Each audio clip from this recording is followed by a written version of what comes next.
जय हिंद, नमस्कार। I hope कि आप सब अच्छे होंगे। आज का हमारा टॉपिक है भारत में प्रथम पुरुष। आज हम जानेंगे भारत के प्रथम पुरुष के बारे में। यह परीक्षा की दृष्टि से बहुत ही महत्वपूर्ण टॉपिक है। तो चलिए शुरू करते हैं। हम पहले जान लेते हैं युद्ध के बारे में थोड़ा सा। फर्स्ट युद्ध हुआ था हमारा 1757 का युद्ध, जिसे हम कहते हैं प्लासी का युद्ध। किसके बीच हुआ था? रॉबर्ट क्लाइव प्लस सिराजुद्दौला के बीच में। आगे बात करते हैं 1764 के युद्ध की। है दूसरा युद्ध था, तो इसे क्या कहा था हमने? बक्सर का युद्ध। और इसे जीते थे हेक्टर मुनरो ने। आगे की बात कर लेते हैं हम। बंगाल का पहला गवर्नर तो वो कौन थे? रॉबर्ट क्लाइव थे। और 1773 में रेगुलेटिंग एक्ट आया था, उसके तहत बने थे ये। अब बात कर लेते हैं बंगाल का पहला गवर्नर जनरल तो कौन थे? Warren Hasting. वो किस एक्ट के तहत बने थे? 1833 ईस्वी के तहत। आगे बात कर लेते हैं भारत का पहला गवर्नर जनरल तो वो कौन थे? Lord William Bentinck. किस एक्ट के तहत बने थे? 1858 का भारत शासन एक्ट के साथ आया था जब। अब बात कर लेते हैं पहला वायसराय कौन थे भारत के? तो थे लॉर्ड कैनिंग। यहीं पर बात कर लेते हैं भारत का अंतिम वायसराय कौन था? तो थे लॉर्ड माउंटबेटन। और स्वतंत्र भारत के पहले गवर्नर जनरल कौन थे? तो थे लॉर्ड माउंटबेटन। आगे की बात कर लेते हैं हम। स्वतंत्र भारत का पहला भारतीय गवर्नर जनरल कौन था? तो थे श्री राजगोपालाचारी। उम्मीद है कि समझ में आ रहा होगा। आगे बात करते हैं भारत के प्रथम राष्ट्रपति। तो भारत के प्रथम राष्ट्रपति कौन थे? यह तो सभी जानते हैं, डॉक्टर राजेंद्र प्रसाद। इनका जन्म कहाँ हुआ था? मुंगेर में। इनके बारे में कुछ थोड़े से फैक्ट है जो महत्वपूर्ण परीक्षा की दृष्टि से वो जान लेते हैं हम। तो बिहार गांधी अब पूछ लेता है कि एग्जामिनर पूछ लेता है कि बिहार गांधी किसे कहते हैं? तो किसे कहते हैं? डॉक्टर राजेंद्र प्रसाद को। आगे बात कर लेते हैं। प्रश्न बनता है हमारा देश रत्न किसे कहते हैं? तो देश रत्न कहते हैं डॉक्टर राजेंद्र प्रसाद को। आगे बात कर लेते हैं ना, अजात शत्रु भी कहते हैं। यहीं पर एक प्रश्न बनता है कि राष्ट्रपति का सबसे लंबा कार्यकाल किसका रहा था? तो वो रहा था डॉक्टर राजेंद्र प्रसाद का। और एक प्रश्न यह पूछ लिया जाता है कि लगातार 2 बार राष्ट्रपति कौन बने थे? तो ये बने थे डॉक्टर राजेंद्र प्रसाद। अब बात कर लेते हैं इनकी बुक की। तो इनकी बुक थी इंडिया डिवाइड। आगे बात कर लेते हैं, ये मंत्री बने थे पहले कृषि मंत्री। तो यहाँ पर प्रश्न बनता है कि पहले कृषि मंत्री कौन थे? तो वो थे डॉक्टर राजेंद्र प्रसाद। आगे जान लेते हैं हम। थोड़ा सा और नोट करके लिखा है जो हमने।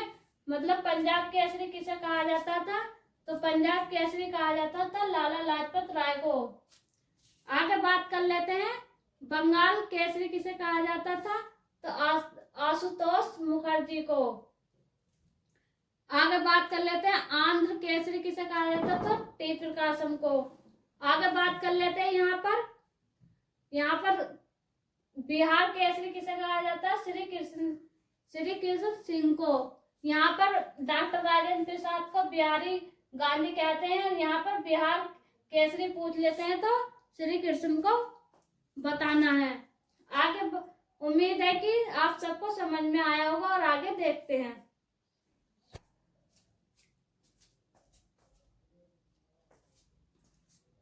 आगे बात करते हैं भारत रत्न की शुरुआत कब की गई थी? तो भारत रत्न की शुरुआत की गई थी 1954 में।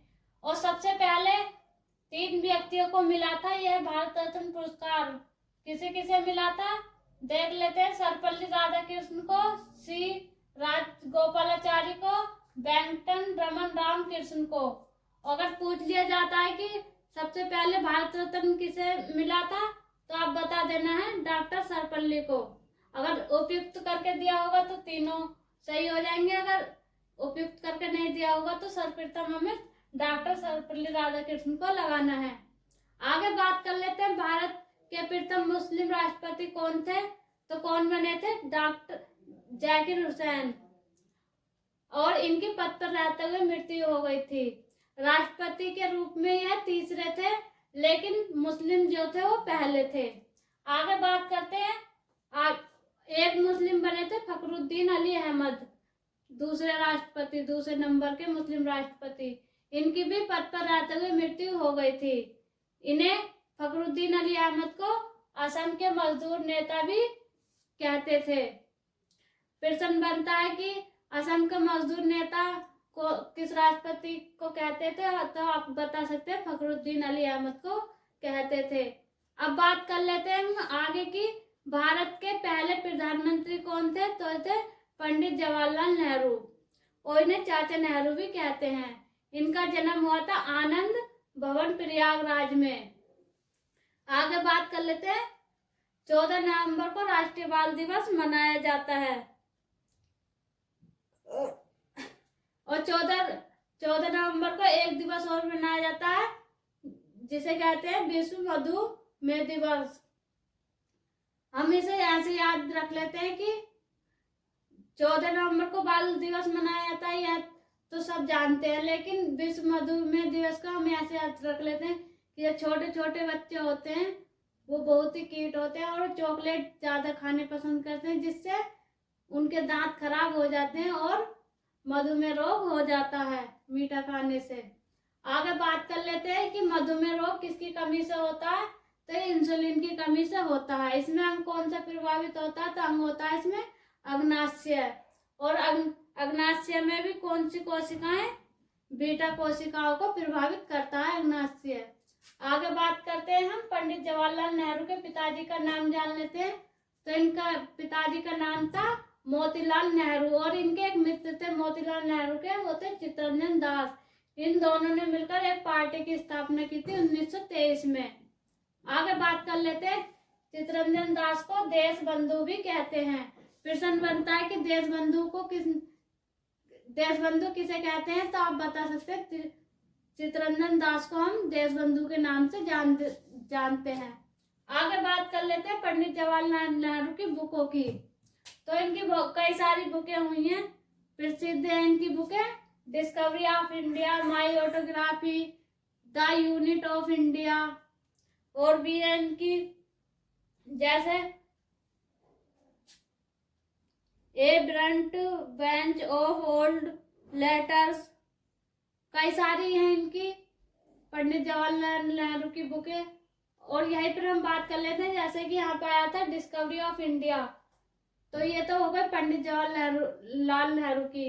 आगे देख लेते हैं, एक पूछ ली जाती है read discovery of India book किसकी है, तो ये थी मेघनाथ देसाई की।